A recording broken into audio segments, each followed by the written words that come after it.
Welcome to the Safety Map podcast. I'm Alyssa Decker, founder and developer of the Safety Map framework, and this is where we talk about how safety, not performance, is the foundation of healing. We're talking about healing that goes beyond coping skills and into structural change. I'm so glad you're here. Have you ever tried to calm yourself down and it just didn't work? Or you worked hard to calm yourself down, you did your deep breathing, you slowed your heart rate, you got your feet in the grass, you did everything you've been taught to do, and your body was just like, nope.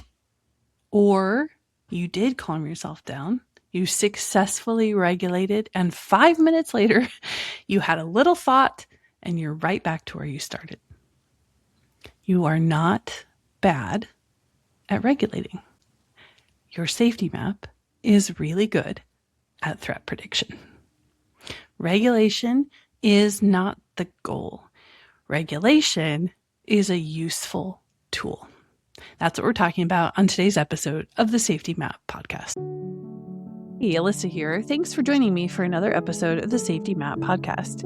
If you are enjoying this content, if you're learning something here, or even just identifying with what we've been talking about, please take a moment to subscribe or follow on whatever platform you're currently listening in on. This really helps other people find the content, and it makes sure that you don't miss a single upcoming episode. Thank you so much. Now back to today's episode. Here's what I notice over and over again when it comes to this topic of regulation. We tend to think that the goal is to calm down.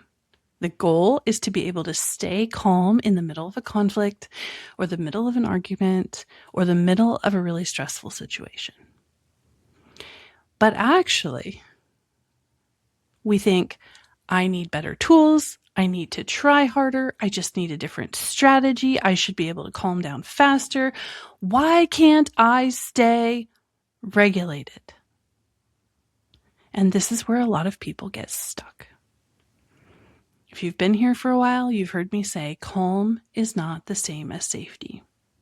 We can regulate our bodies, but we will only be able to stay there temporarily if our body is still detecting threat. Dysregulation is not the problem. Dysregulation is a response to what your body perceives is a problem. In other words, dysregulation is what happens when your body spots something that it perceives to be unsafe or potentially unsafe or possibly unsafe at some point in the future, and it raises the alarm. It sounds the alarm to get your attention. That's when you get dysregulation. Your body is not malfunctioning. It's responding. Dysregulation creates uncomfortable feelings in our body. And so we have a tendency to want to get rid of those uncomfortable feelings as soon as we possibly can, as quickly as we can. Get them gone. But those uncomfortable feelings have a purpose. They stir us to action. They get us moving. They get us activated. That's why instead of the term dysregulation, I actually prefer the term activation. Instead of saying, I feel some dysregulation, I like to say I'm activated right now. In other words, my nervous system has moved me from a parasympathetic state, from regulation, into another state or a blend of different states that is designed to get me moving. Dysregulation says, put on your running shoes. We might have to run at some point in the near future. And when we try to force calm, what I call override, when we try to calm those signals that our system is sending us to tell us something is on the horizon that it perceives to be a threat, we can often do that, right? We can often use our regulation techniques to settle our body, to force our body into a state of calm.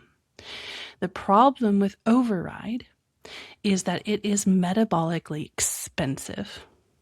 It costs something, it uses a tremendous amount of energy and effort to obtain that temporary calm. It overrides your body's messages to you.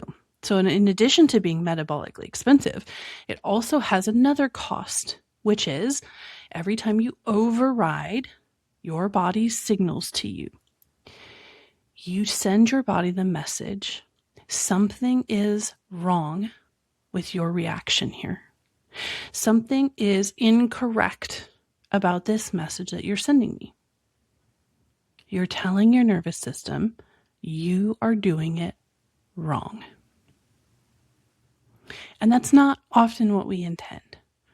It's not the message that we think we're sending to our body. But if you think about it this way, and if your system does not feel safe, it will not stay calm just because you tell it to. In fact, if you are constantly telling your system you're doing something wrong here, this reaction is not acceptable, it's not appropriate, it's not welcome, your body will do one of two things. It will either get louder to compensate for the fact that it believes you are now not listening, or it will change tactics. It will choose a different dysregulation strategy to get your attention. This is why sometimes we get really good at regulating our bodies, and then all of a sudden we have a whole new anxiety, or we have a whole new behavior that we didn't have before because your body is trying a different way to get your attention. Again, if your body does not feel safe, it will not stay calm no matter how many times you tell it to. That's not how bodies work. Regulation is not something you do to your body. It's something that your body does when it feels safe. So when we override, we're not actually achieving regulation. What we're achieving is the calming of our body.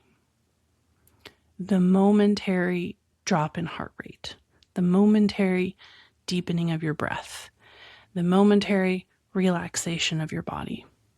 But the underlying threat prediction has not changed. And therefore, your body will dysregulate you again.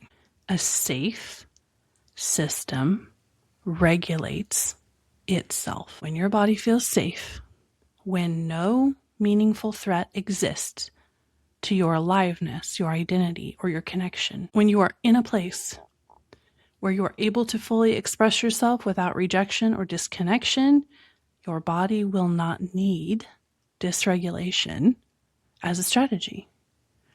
A safe system calms itself. A safe system regulates itself. Now, the role of regulation tools and regulation strategies, and they do have a role, they do have a place. The role of those tools and strategies is to create capacity. In other words, there are situations, there are relationships, there are moments when calming your body down allows you to stay present. It allows you to process what's happening. It allows you to stay in the middle of a conversation without checking out or without beginning to yell. It gives you the capacity to function in difficult situations, in potentially triggering situations when necessary. When I'm working with clients, sometimes we do use regulation strategies, regulation techniques to help them stay present in the moment with themselves, to be able to process difficult things, to be able to continue to function as they process trauma. Those tools are a way for you to support yourself to show up when necessary. And the way that I recommend using regulation tools is to first acknowledge what your body is doing. Listen, tell yourself, I see you. I understand that this dysregulation is you trying to tell me something. But the threat is not imminent. The threat is not right here in this moment. And in this moment, I need to stay present. I need to stay focused. And so let's calm down. We can use our deep breathing exercises. We can slow ourselves down. We can plant our feet on the floor, drop our shoulders, remind ourselves, I'm here, I'm present, I'm aware, I'm scanning for danger, and I got this. That approach to regulation techniques is very different from an internal approach where you're telling yourself, get it together, calm down. Just calm down and everything will be fine. Because your body knows calming down does not mean everything is fine. Not when it is still predicting a threat. Regulation techniques work well when we work with our system, when we acknowledge what is happening, and we use them to stay present. So here's how we begin to shift the internal conversation.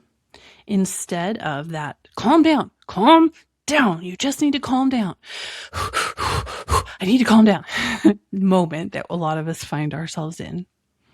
Instead of saying, how do I calm down? What do I do? What can I fix this? Start asking the question, what would help my system feel safer and more supported right now? And oftentimes that first step is acknowledging. I see what you're doing here. Thank you for watching out for me. Thank you for protecting me. Thank you for activating my defenses. But right now, what we need most is calm. And you cooperate with your system. This alleviates pressure instead of increasing pressure.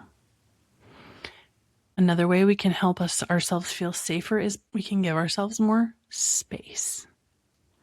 It's okay to take a few minutes to decide how you want to respond or react to something.